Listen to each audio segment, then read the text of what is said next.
Okay. So Sundar C sir வந்தாச்சு. கண்டிப்பா நம்மளோட முக்கிய தலையை வந்து கூப்பிட்டே ஆகணும். எனக்கு தெரிஞ்சது 3 புயல் நம்ம தமிழ்நாட்டை போட்டு தாக்குனது. ஒன்னு இசை புயல், ஒன்னு நடன புயல், இன்னொன்னு வைகை புயல். ஆமா. அண்ட் என்ன பாடி லாங்குவேஜ், அதாவது அவர் சொல்ற மாதிரி தான் நடிச்சா பயங்கரமா இருக்காரு, சிரிக்க வச்சா நம்மள உருண்டு உருண்டு சிரிக்க வைக்கிறாரு. கிளேடி கெட்ட போட்டா பக்கத்துல இருக்கவங்க எல்லாம் போயிடுவாங்க ஓரமா, அந்த அளவுக்கு அழகா இருக்காரு. மனுஷனோட நாடி ரத்தம் நரம்பு எல்லாமே சினிமா சினிமா சினிமா, நடிப்பு நடிப்பு நடிப்பு மட்டும்தான் அப்படிங்கிறது இத்தனை வருஷமா நம்ம பார்த்து ரசிச்சிருக்கோம். நாங்க எல்லாரும் லவ் பண்றோம் சார், நிஜமாவே for years together.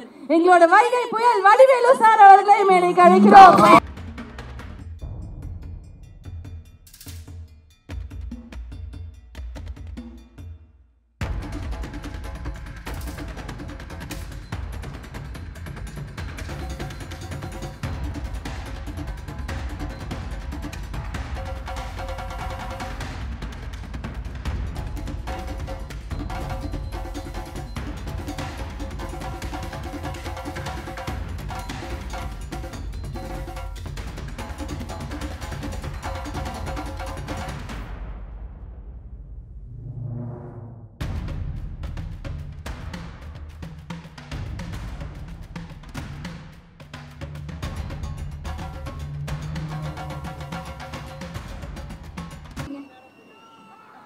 ஆஹா, நல்லா இருக்குல்ல. எனக்கு வந்து இந்த காம்பினேஷனை பார்க்க எவ்வளவு வருஷம் வெயிட் பண்ண வச்சிட்டீங்க சார். ஆமா, அதாவது யூடியூப்ல திருப்பி திருப்பி, அதாவது பழைய படங்கள் அவங்க நடிச்ச படங்களே பார்த்து பார்த்து இப்ப அப்படி ஃப்ரெஷ்ஷா கேங்கர்ஸ்னு வர போறாங்க பாத்தியா, ஏப்ரல் 24. அப்படி இருக்கு எனக்கு. அண்ணே வணக்கம்ண்ணே, சந்தோஷம்ண்ணே உங்களை சந்திச்சதுல. சலூன் கடை சண்முக மொமெண்ட்னு எனக்கு. அந்த மைக் வேணாமா, நீ பேசுற மைக் நல்லா இருக்குன்னு வாங்கிட்டாரு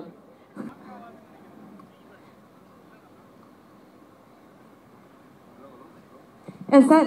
அது எங்களுக்கு வேணா ஆஃப் பண்ண மைக்க கொடுத்துருங்க, அதுதான் பெட்டர். வந்து எல்லாருக்கும் வணக்கம். நான் வந்து ஒரு அதிர்ச்சியில் இருக்கேன். நாங்கள் வந்தோம், முன்னாடி உட்காந்தோம், ஆஷிக் அஞ்சனா முகத்தை பார்த்தோம், எங்கள் கூட இந்த ஆர்டிஸ்ட் முகத்தெல்லாம் பார்த்து பேசிகிட்டு இருந்தோம். இங்கே ஸ்டேஜில் வந்தால் தான் தெரியுது இவ்வளோ பெரிய கூட்டம் இங்கே இருக்குன்ட்டு. உண்மையாகவே கிட்டத்தட்ட ஒரு 30 வருஷத்துக்கு முன்னாடி என் முதல் படம் பண்ணும்போது நான் ஒரு காலேஜ் ஃபங்க்ஷனுக்கு வந்து ஒரு ஹீரோவுக்கு கூட போயிருந்தேன்.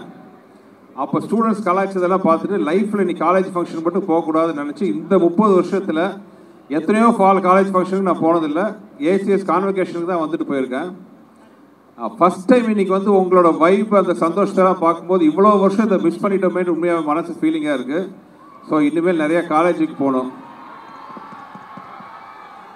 ஏன்னா உங்களோட பவர், நீங்கள் கொடுக்குற வைப் வந்து எங்களுக்கு பவர் இருக்குது. ரொம்ப சந்தோஷம், ரொம்ப தேங்க்ஸ். உங்கள் ஆதரவு இல்லாமல் நாங்கள் இந்த ஸ்டேஜில் யாரும் நிற்க முடியாது. Thank you thank you thank you very much. இந்த ஸ்டேஜில் வந்து நானும் வடிவேலனும் இப்போ அஞ்சனா சொன்ன மாதிரி நாங்கள் 2 ஒரு ஸ்டேஜில் இறதுக்கு நானும் பல வருஷமாக காத்துட்டு இருந்தேன். ரொம்ப வருஷத்துக்கு அப்புறம் மறுபடியும் நாங்கள் வந்து சேர்ந்து வந்து உங்களுக்கு ஒரு நல்ல ஒரு இனிமையான படம் கொடுக்க உழைச்சிருக்கோம். நீங்கள் தான் பார்த்துட்டு அது எப்படி நல்லா இருக்கா இல்லையான்னு நீங்கள் சொல்லணும், ரசிப்பீங்கிற நம்பிக்கை எனக்கு இருக்குது. இந்த சொன்னாங்க பேக் டு பேக் என்னோட சக்ஸஸ்ன்ட்டு. அந்த வெற்றிக்கு பின்னாடி நம்ம உழைக்கிறோம், ஆனால் உழைப்புக்கு பின்னாடி நம்ம மேலே நம்பிக்கை வைக்கிற மனிதர்கள் இருந்தால் அது கொடுக்குற பலம் தைரியமே வேறு.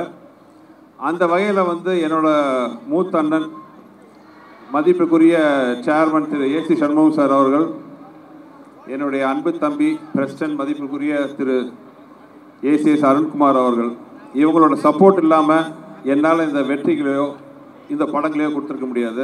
என் மேலே அவங்க வச்ச நம்பிக்கை எனக்கு மேலும் மேலும் பயத்தையும் உழைக்கணுங்கிற வெறியும் கொடுத்துருச்சு. ஸோ அதுதான் வந்து இன்றைக்கி உங்கள் முன்னாடி நாங்கள் படமாக வந்திருக்கோம். ஸோ அது படம் ஆரம்பித்த கதை எல்லாமே பார்த்தீங்கன்னா வெங்கட் சொல்லிட்டாரு. நிறைய இனிமையான கதைகள் இருக்குது, ஆனால் நிறைய பேச வேண்டியிருக்கிறதுனால இப்போதைக்கு நான் ஷார்ட்டாக பேசிக்கிறேன். ஆனால் ஒரு சின்ன சம்பவம் சொல்கிறேன். எல்லாருமே நினச்சிருப்பீங்க கேங்கர்ஸ்ன்னு ஒரு வார்த்தை ட்ரைலர்லேயே வரும் அப்படிங்கிற ஒரு வார்த்தையே இல்லைன்ட்டு. ஆக்சுவலாக அந்த படம் நான் பண்ண ஆரம்பிக்கும் போது முதல் விதை போட்டது அண்ணன் வடிவேலில் தான். இந்த மாதிரி ஒரு படம் ஆரம்பிக்கலான்னு பிளான் பண்ணி அங்கேருந்து ஒரு சின்ன அந்த நாங்கள் ஒரு கான்வர்சேஷன் ஆரம்பித்த விதை தான் வந்து இன்றைக்கி இந்த படமாக அவங்க முன்னாடி வந்து நிற்குது. ஆனால் எனக்கு என்னென்னா இந்த படம் வந்து உண்மையை சொல்லப்போனால் ஒரு தமிழில் அவ்வளோ ட்ரை பண்ணாத ஒரு ஜானர், மணி ஈஸ்ட் அந்த மாதிரி ஒரு படம். ஆனால் நம்ம ஊர் கல்ச்சருக்கு ஏற்ற மாதிரி ஒரு பெரிய ஒரு சிட்டிலேயோ ஒரு பெரிய கேஜெட்ஸ்லாம் வச்சு ஒரு அறிவுபூர்வமாக இல்லாமல் ஒரு ஸ்மால் டைம், ஒரு சின்ன ஊரில் ஒரு சராசரியான மனிதர்கள், ஒரு வாத்தியார், ஒரு ஆட்டோ ஓட்டுநர், ஒரு அடியாள், இந்த மாதிரி இவங்களெல்லாம் வச்சுட்டு ஒரு படம் பண்ணால் எப்படி இருக்கும், அப்படி தான் ஆரம்பித்தோம். பட் எனக்கு டைட்டில் மட்டும் ஃபிக்ஸ் ஆகாமல் இருந்துச்சு. என்னடா டைட்டில் வைக்கலாம், ஷார்ட் அண்ட் ஸ்வீட்டாக இருக்கணும்னு யோசிச்சுட்டு இருக்கும்போது ஒரு வேளை வடிவேல் நான் கேட்டார், என்னென்ன டைட்டில்னு. இல்லைண்ணே, இந்த கேங்ஸ் ஆஃப் வாசிப்போர் அப்படிலாம் வந்திருக்கு, கேங்ஸ்டர்ஸ் அப்படிலாம் ஒரு ஸ்டைலிஷாக சின்னதாக வேணும், ஆனால் சரியாக செட் ஆக மாட்டேங்குதுண்ணே அப்படின்னு கேட்டுட்டு இருந்தேன். அப்போ தான் வடிவேல் நான் அசால்ட்டாக சொல்லிட்டு போயிடா, கேங்கஸ் அப்படின்னு, கேங்கஸ் அப்படின்னாரு. நான் சிரிச்சுட்டு சொன்னேன், அண்ணா கேங்கஸ்ங்கிற வார்த்தையே இல்லைண்ணே, அது கேங்ஸ்டர்ஸ். அப்படியாண்ணே, நமக்கு என்னென்ன தெரியும்னு சொல்லிட்டு போயிட்டாரு. ஆனால் அவர் அந்த வெள்ளந்தியாக சொன்ன அந்த ஒரு விஷயம் வந்து எனக்கு ரொம்ப பிடிச்சிது. கேங்கஸ், அதே அப்படி வார்த்தை வச்சா என்ன தப்பா, நம்ம கண்டுபிடிக்கிறதா எல்லாமே. இது வடிவேல் இங்கிலீஷ் ஒரு ஆக்ஸ்போர்ட் யூனிவர்சிட்டி கொடுத்த என்சைக்ளோபீடியா கொடுத்த ஒரு வார்த்தையாக இருக்கட்டுமேன்ட்டு கேங்கஸ் டைட்டில் வச்சோம். இப்படி ஆரம்பிச்ச ஒரு படம். இன்னைக்கு வடிவேல் கொஞ்சம் படத்தை பற்றி பேசுவார். தலைவா,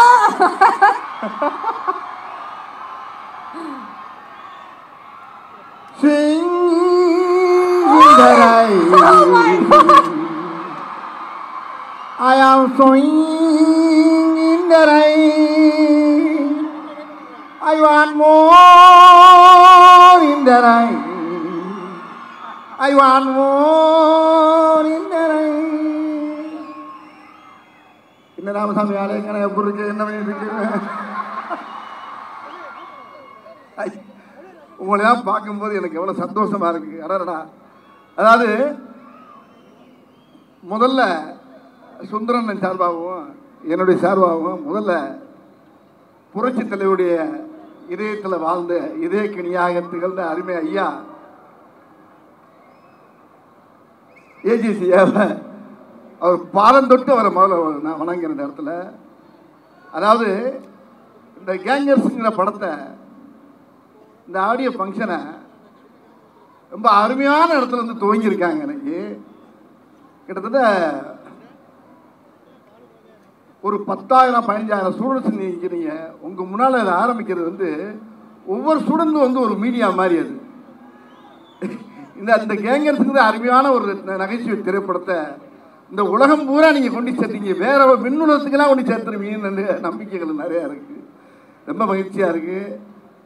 ரொம்ப ரொம்ப ரொம்ப ரொம்ப சந்தோஷமாக இருக்குது. இதில் என்னென்னா, கிட்டத்தட்ட நானும் சுந்தர்ஜி என்னன்னா ஒரு 15 வருஷமாக நாங்கள் சேரல. இவன் பிரித்து வச்சானோ இவன் தள்ளி வச்சான்னு தெரியல. அது சரி, பிரித்து வைக்கிறதுக்கு ஆளா இல்லை நாட்டில். ஒரு 4 பேர் ஒன்றா போனாரு, 2 நிமிஷம் பார்த்தானே 4 பேர் ஒன்றா போகிறாங்க. 4 திசையிலும் திருப்பி விட்டு போயிடான் நம்ம ஆள். நம்ம ஆளுக்கு அவ்வளோ திறமை இருக்கு. சேர்த்து வைக்கிறானா சேர்த்து வைக்கிறானா இல்லையோ, பிரித்து வைக்கிறதுல பெரிய இல்லைங்க நம்ம ஆள். அங்கே போய் ஒரு பாலை போடுவாங்க, அதே பந்தை இங்கேருந்து போடுவாங்க. இந்த அரசியலில் பார்த்துருப்பீங்க, சில பேட்டியெல்லாம் பார்த்துருப்பீங்க. என்னங்க உங்களை பற்றி எப்படி கேட்குறாங்களே, உங்கள் அபிப்பிராயம் என்ன? அது எப்படி கேட்குறது, கேட்கும்போது எப்படி பார்த்துருப்பீங்க, பேட்டியில் பார்த்துருப்பீங்க. சார் நீங்கள் வந்து ரொம்ப வர வர உங்களுக்கு திமிரு அதிகமாகி போச்சாம்ல அப்படின்னு அவர் சொல்கிறாரு. அதை பற்றி உங்கள் கருத்து என்ன? சின்ன பிள்ளையில போட்டு விடுறது அதுக்கு பேர் இப்போ வேற. அப்படியா சொன்னாங்க? அவன் பெரிய யோக்கியனாவே பார்த்தான செருப்பை கொண்டு அடிப்பேன்னு சொல்லிடுறவன்ட்டு நேரம் இங்கே வருவாங்க. ஏம்மா உங்களை பார்த்தா செருப்பை கொண்டு அடிக்கிறேன்றாரு, அதை பற்றி உங்கள் அபிப்பிராயம் என்ன? அப்படியா சொன்னாங்க? இப்படியே பேசி பேசி பேசி பார்த்தீங்கன்னா மீடியாவில் பூரா பயங்கரமாக ஏறும். எது அது மாதிரி உலகத்தில் வந்து பிரித்து வைக்கிறதுக்கு ரொம்ப சாதாரண விஷயம் இல்லை. அந்த மாதிரி இடையில ஏகப்பட்ட நாட்கள் நாங்கள் பிரிஞ்சது வந்து 15 ஆண்டுகளுக்கு பிரிஞ்சது வந்து எங்களுக்கு வந்து பெருசாக தெரியல. ஆனால் நேற்று பண்ண படம் மாதிரியே இருக்குது. நாங்கள் 2 பேரும் சேர்ந்து பண்ண படம், ஒரு வின்னர் படத்தில் சேர்ந்த மாதிரி இந்த படத்தில் சேர்ந்து ஒரு மிகப்பெரிய அருமையான ஒரு படத்தை கொடுத்துருக்கின்றத என்னால் சத்தியமாக சொல்ல முடியும்னு நினைக்கிறேன். அது சுந்தர்ஜி அண்ணன் கூட சேரும்போது அது அருமையான ஒரு காம்பவுண்டு. அவர் கூட இருக்க டெக்னீஷியன்ஸ் பூராமே அருமையான ஆட்கள். ஒவ்வொருத்தரும் பார்த்தீங்கன்னா ஒரு புத்திசாலி. ஒரு கேமராமேனாக இருக்கட்டும், அவர் கூட இருக்க அசிஸ்டண்ட் வெங்கடு, மனோ, பத்ரி, இந்த மாதிரி கேமராமேன் ஒரு நம்ம கிச்சா, இப்படி எல்லாருடைய உழைப்பும் பார்த்தீங்கன்னா டீம் ஒர்க் வந்து இவர்கிட்ட தான் நான் நிறைய பார்த்துருக்கேன். தமிழ் சினிமாவில் வந்து அதிகமாக இருக்கக்கூடிய நகைச்சுவை நடிகரில் வந்து கொஞ்சம் கம்மி தான். பொதுவாக எடுத்துக்கிட்டிங்கன்னா ரவிக்குமார் பண்ணுவார், பி வாஸ் பண்ணுவார். அதுக்கப்புறம் அதிகமாக எனக்கு பண்ணுறது வந்து ரொம்ப தமிழ் திரையுலகத்தில் சுந்தர்ஜி அண்ணங்கிறத நான் சத்தியம் பண்ணி சொல்ல முடியும் என்னால். என்ன காரணம்னா என்னுடைய பல்ஸ் அவர் கண்டிப்பாக தெரியும். அவர் எதை போட்டால் எதை போடலாம் அப்படிங்கிறத அவர் கண்டுபிடிச்சி வச்சுருப்பார். இப்படி இந்த ஒவ்வொரு படத்தில் ஒவ்வொரு காட்சியும் ஒவ்வொரு சீனும் பார்த்தீங்கன்னா ரொம்ப ரொம்ப ரசித்து பண்ணியிருக்கோம். இல்லை வெங்கட் என்னுடைய தம்பி அசோசியேட் டைரக்டர் சொன்ன மாதிரி இல்லை எப்படி இந்த படத்தில் நாங்கள் இது பண்ணோம்னா நான் என்ன நினைக்கிறேனோ அவர் அதை பேசி வச்சுருப்பார். அவர் அதே மாதிரி அவர் என்ன நினைக்கிறாரோ அதை நாங்கள் 2 பேரும் சேர்ந்து பேசி வச்சுருப்போம். இதில் ஒவ்வொரு காட்சியும் அமைகிறது வந்து 2வது விஷயமா இருந்தால் கூட இது சும்மா பேசி முடிச்சு இமிடியட்டாக 35 நாளில் இந்த படத்தை நாங்கள் முடித்தோம். இது ஏன் இவ்வளோ சீக்கிரம் இந்த படம் முடிச்சு எப்படி நடத்துங்கிறது கடவுளுக்கு தான் தெரியுது. இதுக்கு சரியான ஒத்துழைப்பு கொடுத்தது ஐயா ஏஜிசி அவர்களும் நம்ம மதன் சார் அவர்கள் அந்த அந்த அந்த ஐயாவுடைய அந்த தயாரிப்பாளருடைய அந்த கூட்டமே சேர்ந்து எங்களுக்கு அவ்வளோ ஒத்துழைப்பு கொடுத்து இந்த படத்தை ரொம்ப சிறப்பாக எங்களுக்கு பெரிய வெற்றி படமாக்கி கொடுத்துருக்காங்கன்றது இந்த மேடையில் பேசும்போது எனக்கு ஒரு வெற்றி விழா மேடம் மாதிரியே தெரியுது. உங்களுக்கு கேட்கக்கூடிய நீங்கள் என்ன கேட்குறீங்களோ, நீங்கள் என்னென்ன மீம் கிரியேட்டர்ஸ் இங்கே நிறைய எக்கச்சக்கமாக இருப்பீங்க, நல்லா தெரியும். இங்கே ஒவ்வொரு ஸ்டூடெண்ட்டும் எல்லாம் ஒரு மீம் கிரியேட்டர்ஸ் தான். உங்களுக்கு வேண்டிய தீனி ஏகப்பட்ட இந்த படத்தில் நிறையா இருக்குது. அதனால் நீங்கள் தைரியமாக குடும்பத்தோடு உட்காந்து தியேட்டரில் உட்காந்து இந்த படத்தை பார்க்கணும். அப்போ தான் இந்த படத்தோட எப்பயுமே தனியாக உட்காந்து ஒரு படம் பார்த்து தானாக சிரிச்சோம்னா நம்மளே பைத்தியம் மாதிரி நினைப்போம். அப்படி பார்க்கக்கூடாது. தியேட்டரில் உட்காந்து கும்பலோடு பார்க்கும்போது தான் அந்த மூளையில் ஒருத்தன் சிரிப்பான். அப்போ ஏன் சிரிக்கிறாங்க போது அங்கேருந்து ஃபயர் ஆகும் பாருங்கள். அப்படியே கூட்டத்தில் அப்படி மொத்தமாக குடும்பத்தோடு உட்காந்து கூட்டத்தோடு உட்காந்து பார்க்கும்போது தான் ஒரு நகைச்சுவைக்கு என்ன பவர் இருக்குது, இந்த கதை எப்படி போயிட்டு இருக்கு, இதுக்கு எப்படி சிரிப்பு வருப்புங்கிறத நீங்கள் அங்கே பார்க்க முடியும். ஆகையினால இந்த படம் ஒரு அருமையான வெற்றி படம். இந்த வெற்றி படத்தில் நீங்கள் கண்டிப்பாக எல்லோரும் குடும்பத்தோடு போய் பார்க்கணும். இந்த படத்தை 24ஆம் தேதி நீங்கள் கண்ணை நல்லா விழிச்சிட்டு ஒரு வரைக்கு 10 தடவை பார்ப்பீங்க. இந்த படத்தை அருமையான படத்தை அமைச்சு கொடுத்துருக்காரு எங்கள் அண்ணன் டைரக்டர் சுந்தர்ஜி அவர்கள். இதுக்கு வந்து முழுக்க பெரிய ஒத்துழைப்பு அவருடைய டைரக்ஷன் தான். அவரோட சேர்ந்தனால தான் இல்லை நல்லா நடிச்சிருக்கேன்னு நினைக்கிறேன். இதுக்கு முன்னாலே நடிச்சனோ இல்லையோங்கிறது எனக்கு புரியல. ஏன்னா என்கிட்ட என்ன இருக்குங்கிறப்ப அவர் அழகாக எடுத்துருவார் அவர்கிட்ட. அதே மாதிரி அவர்கிட்டையும் நான் கேட்டு வாங்குவேன். அது மாதிரி இசையும் நல்லா வந்துருக்கு இந்த படத்தில். ஆமாம். இப்போ என்ன நீங்கள் வேற கேள்வி கேட்கணும் அங்கேருந்து ஆரம்பிச்சிங்கன்னா ஆமாண்ணே இப்போ நம்ம அம்புழுக்கலாம். ஓகேண்ணே. அது என்னன்னா இந்த நேரமா நீங்களும் வாங்கம்மா. அதான் இவரை கேளுங்க முதல்ல. அதாவது என்னன்னானே இந்த தருணத்தில் நீங்கள் 2 பேரும் சேர்ந்து நம்மளுடைய ஸ்டூடெண்ட்ஸோட ஒரு குரூப் செல்ஃபி எடுத்தால் நல்லா இருக்கும்னு சொல்லி பார்க்குறோம். இவளுக்கு வேறு கூட சேர்ந்து எடுக்கிறதுக்கு ஒன்று நான் நடுவில் போய் நிற்கிறேன். ஆனால் இல்லைண்ணே, இங்கிட்ட இருந்து கேமராவை மட்டும் தூக்கணும்னா நம்ம பிள்ளைங்க அந்த கேமரா ஃப்ளாஷ் லைட் வச்சிருக்கீங்களாப்பா, எல்லாரும் ஃப்ளாஷ் லைட் மட்டும் ஆன் பண்ணுங்க. இந்த மொமெண்ட் அப்படியே கேப்சர் பண்ணிக்கலாம்னு ஒரு அற்புதமான நம்ம கிட்டத்தட்ட மதுரை அழகர் திருவிழாவை ரீக்ரியேட் பண்றோம். ஆமா, நம்ம பசங்க பண்ணிடுவாங்க. வரவங்க போறதுக்கு முன்னாலே எல்லாரும் all the flashlights on please.